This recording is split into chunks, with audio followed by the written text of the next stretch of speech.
with gum disease now, I mean, I'm hearing a lot about how unhealthy teeth and gums, it's linked to strokes, it's linked to heart disease, it's linked to all of these things that I guess a normal person wouldn't think that was an issue. Yeah, so with gum disease, the mouth is where everything comes into, and for area per square millimeter or per square inch, the mouth actually has more bacteria than any other parts of the body, all parts of the body you can imagine.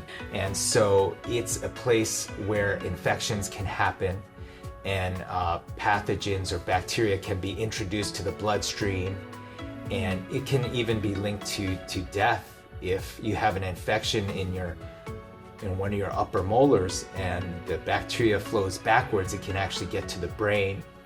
It can circulate throughout the body and get into plaques in your heart or other areas of your body. So it's all connected, and the mouth is really the first place where bacteria can get into the bloodstream, kind of cause problems for you. So it's all related, and gum disease is important to take care of early on.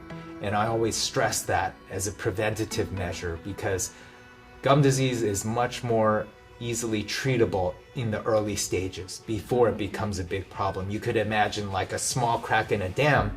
If you fix that quickly, it's a lot easier than fixing a huge crack in the dam or a big hole in the bucket. So I always stress that. And as a dentist, I see patients in all stages of life.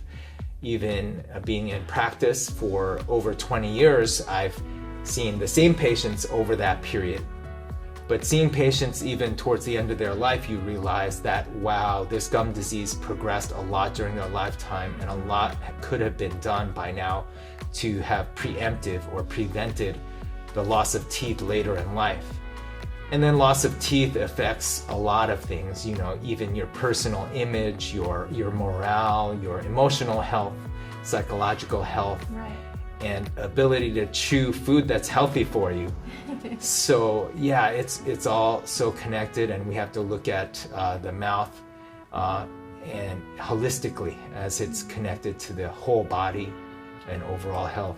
Right. So what would be some of the signs maybe for gum disease? Like what do I need to look for? Yeah, some of the signs for gum disease are bleeding gums, even halitosis, bad breath, can be caused by gum disease. Wow. And so if you see those signs, you should definitely come in. As dentists and hygienists, we can detect gum disease early, because every time you come in for a checkup, we probe the gums. So the gums are connected to the bone and the teeth, and they help to support the teeth. And you can tell signs early on through what's called probing. We actually measure the space between the gum and the tooth. It should be from 1 to 3 millimeters, and that's generally good. That's like a green light. And so you might hear us call out numbers like that, 1, 2, 3. 4 and 5s means that the gums have started to become unattached from the tooth because of the bacteria there.